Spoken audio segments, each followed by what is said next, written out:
A palavra de Deus é viva, perfeita e eficaz, e o registro bíblico de hoje é mais um episódio da nossa série do Exílio a Cristo, passando agora para o domínio Seleucida, tá? Um adendo muito importante, eu achei importante falar aqui o nome dos generais, né? O domínio dos diádocos, né? Morreu Alexandre o Grande em 323 a.C., Israel ficou sob o domínio, entre aspas, egípcio-grego, se é que assim dá para dizer, dos Ptolomeus, né? De Ptolomeu Sóter, e Seleuco I Nicator também dominou agora os Seleucidas do Seleuco, né? E o lado ocidental, só para questão de curiosidade, dos generais de Alexandre o Grande, Cassandro da Macedônia e Filipe Lisímaco. Esses são os 4 generais. Então nós temos aqui Ptolomeu, Seleuco I Nicator, Cassandro de Macedônia e Filipe Lisímaco. Só questão de curiosidade. Este vídeo é sobre o domínio Seleucida, tá? Um helenismo um pouco mais imposto, acabou-se a flexibilidade, então vamos adentrar neste período que durou de 223 a 187 com a revolta dos Macabeus. Então, 223 até 198 com a Batalha de Panion foi um domínio meio que para lá e para cá, meio Ptolomeu, meio Seleucida, e bagunçou até a Batalha de Panion em 198 a.C. Mas não durou muito, durou o quê? 11 anos praticamente, o domínio dos Seleucidas, tá? Esse domínio ele foi muito importante porque o helenismo se aprofundou mais, mas de uma forma imposta. A flexibilidade dos Ptolomeus não existia mais e ela se tornou um ponto de discórdia helenística muito grande, principalmente entre os mais tradicionais, tá bom? Sob o domínio helenístico, a cultura grega começou a ser difundida. Nos Ptolomeus, a Septuaginta, né, a Torá, a tradução grega do Antigo Testamento, apareceu, foi comentada lá, e vai ter um vídeo específico para a Septuaginta, tá bom? E esse grego começou a se difundir como língua, comércio, educação, arquitetura, esporte e filosofia. Utilizavam o grego como o inglês. Hoje o grego era a língua franca dessa época. Os judeus helenistas, alguns especialmente da elite, eles eram muito abertos à cultura grega, vivendo inclusive como gregos, apesar de seguir o judaísmo. Então a sociedade ficou dividida entre os judeus flexíveis, os reformadores, e os mais ortodoxos, que seguiam firmemente a Torá, as tradições judaicas. Novamente vai haver um vídeo sobre as tradições judaicas, né, as festas, o calendário, enfim, porque eu falei do judaísmo como religião estruturada, com texto, mas é necessário falar dessa tradição tão arraigada, né, principalmente com a disseminação da cultura grega, tá bom? Vamos lá, como foi esse período em si, tá? Como é que chegou a revolta dos Macabeus? Começou do dia para a noite? Não. Tá, foi um período muito tumultuado por uma intensa perseguição religiosa, até que chegou nessa revolta dos Macabeus, tá? E Antíoco III, como general, comandante do Império Seleucida, dominou os Ptolomeus, e ele em si, no comecinho dos Seleucidas, o Antíoco III, no começo dos Seleucidas, ele demonstrou uma política relativamente benevolente, flexível, reconhecendo como lealdade e até concedendo privilégios financeiros para sacrifícios no templo, para reorganização, né, devido a esse período de 20, 30 anos de extrema perturbação, mas absolutamente tudo mudou com a ascensão de Antíoco IV. Ele, né, filho de Antíoco III, se deu o nome de Epífanes, como uma demonstração carnal de Deus. Ele se colocou como Deus terreno, exatamente como fez outros reis, né, como fizeram outros reis, e questão egípcia também talvez pesou, e a situação mudou drasticamente com a ascensão deste monarca. Até a curiosidade, o nome correto é Deus Manifesto. Ele se colocou como Deus Manifesto e consolidou essa questão de perseguição religiosa, e como um imperador forte, um império forte que enfrentava problemas políticos e econômicos. Então, quando teve essa troca, né, as guerras constantes talvez prejudicaram essa continuidade da força do Império de Alexandre.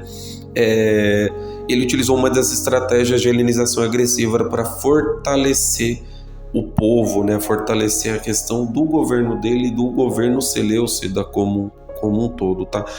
Embora essa helenização já estivesse em curso em algumas camadas da sociedade judaica, antes de Antíoco IV, ele intensificou de uma forma mais precisa e coercitiva, ou seja, ele forçou a barra mesmo, e ele buscava impor essa cultura, a língua, e incluía o quê?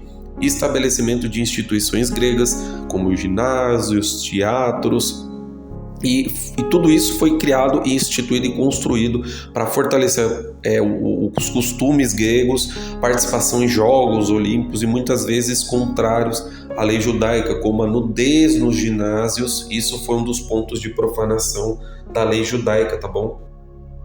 E no vídeo a respeito da revolta dos Macabeus eu vou tratar um pouquinho com detalhes como foi essa revolta, mas já começando aqui a explicar como foi o governo dele, o que ficou de mais histórico, de registro histórico, tá? Além disso, a nomeação de sacerdotes helenizantes interferiu diretamente na religião judaica, tá? Isso foi irritando demais. E ele colocou Jasão Menelau, ele tirou, por exemplo, o sacerdote escolhido pelo povo judeu era o Onias III, tá? Só para você ter uma base, ele colocou Menelau e logo em seguida o Jasão, tá? Então, vamos lá, para a gente organizar. O sacerdote judeu era o Onias III, ele foi sucedido por Menelau e por Jasão, tá? Então vamos organizar.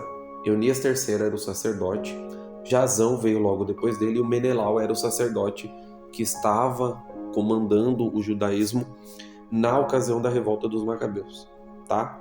Esse Jasão e esse Menelau, o Jasão era irmão do Onias. Então, o Onias III foi retirado do cargo para colocar o Jasão e no lugar do Jasão entrou o Menelau. Então, teve todo esse contexto de influência direta na religião. Além, é claro e óbvio, né, que diante de tudo isso teve a pressão financeira. Muitas dívidas seleucidas, e especialmente com Roma, levaram Antíoco IV a buscar recursos em templos, incluindo o de Jerusalém, o que gerou um grande descontentamento. Então você tem todo um contexto político, geográfico, espiritual totalmente conturbado. Foi que, eu não posso dizer que foi ou se não, mas foi um castigo, porque desde a época de Malaquias, lá em 450, 300 anos antes, eles já estavam fazendo do judaísmo uma pedra de tropeço, que eles estavam cultuando totalmente errado, levando animais deficientes para o sacrifício, e agora estavam sentindo na pele. Agora alguém de fora, um pagão, estava fazendo o que eles mesmos fizeram um dia. Então, toda a perseguição, a profanação do templo em 167 foi um ponto culminante no domínio de Antíoco IV e que gerou a revolta dos Macabeus. Essa perseguição visava erradicar as práticas judaicas e forçar a conformidade helenística, tá? As medidas incluíam, quais foram as medidas, né? Os decretos, né? Proibição de circuncisão, os rituais judaicos, que depois um vídeo vai ser feito só para isso, essa observância do sábado, as práticas da lei elementares, os kashrutz foram proibidos sob pena de morte, queima dos livros sagrados, os rolos da Torá e outros escritos também foram queimados, a instalação de ídolos dentro do templo, inclusive, e a gota de água foi a profanação do templo de Jerusalém, que ergueu um altar ao deus grego Zeus dentro desse templo, tá? Que fique bem claro. E ofereceu sacrifícios de porcos que são considerados impuros. Então foi um combo de coisas que levaram a essa revolta.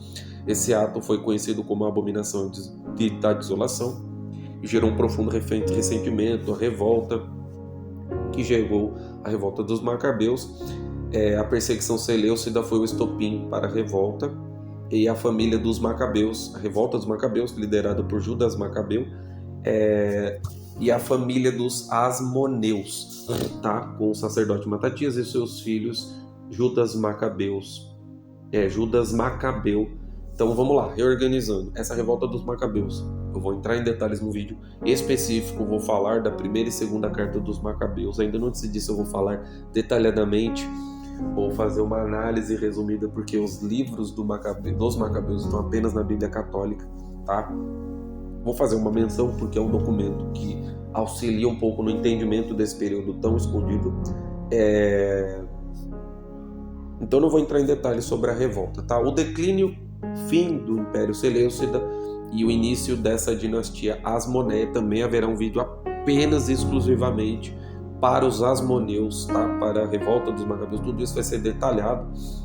E foi uma luta constante para retomar o controle da Judéia e as constantes disputas internas, problemas políticos, dívidas, enfim, toda essa tensão e as pressões de Roma contribuíram para o enfraquecimento do seu domínio. A revolta dos Macabeus foi só o estopim para começar.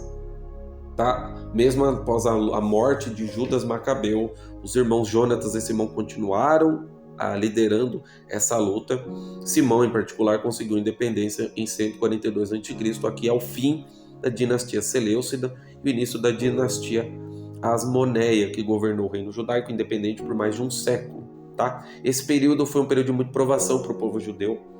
Tá? Eu acredito que de todos os períodos de provação, eu acho que talvez esse possa ter sido um dos maiores problemas, porque até então eles sofreram, né, na época dos juízes ou mesmo dos reis, quando os reis eram iníquos, tinham uma tormenta muito grande, mas eu acho que especificamente para os judeus, morar num território e ser perseguido dentro da própria casa, eu acho que eles só veriam isso de novo com os romanos.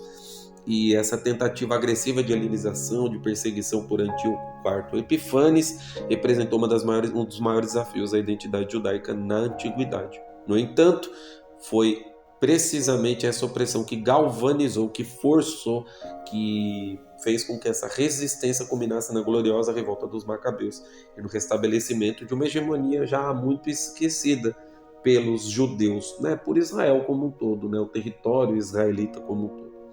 Foi um testemunho de resiliência e força do povo judeu, tá bom? Eu achei que ficou interessante, né? Até então o intuito era falar direto dos Seleucidas, mas eu acho que para ficar completo mesmo, falar desse domínio Ptolomeu complementou esses dois vídeos e amanhã nós vamos falar da revolta dos Macabeus, que culminou com a sucessão à dinastia Asmoneia, os Macabeus, né? Judas Macabeu, tá bom? Deus abençoe a todos, muito, muito, muito obrigado até aqui, que o eterno Criador abençoe cada um que esteja assistindo este vídeo. Tudo de melhor sempre, pessoal.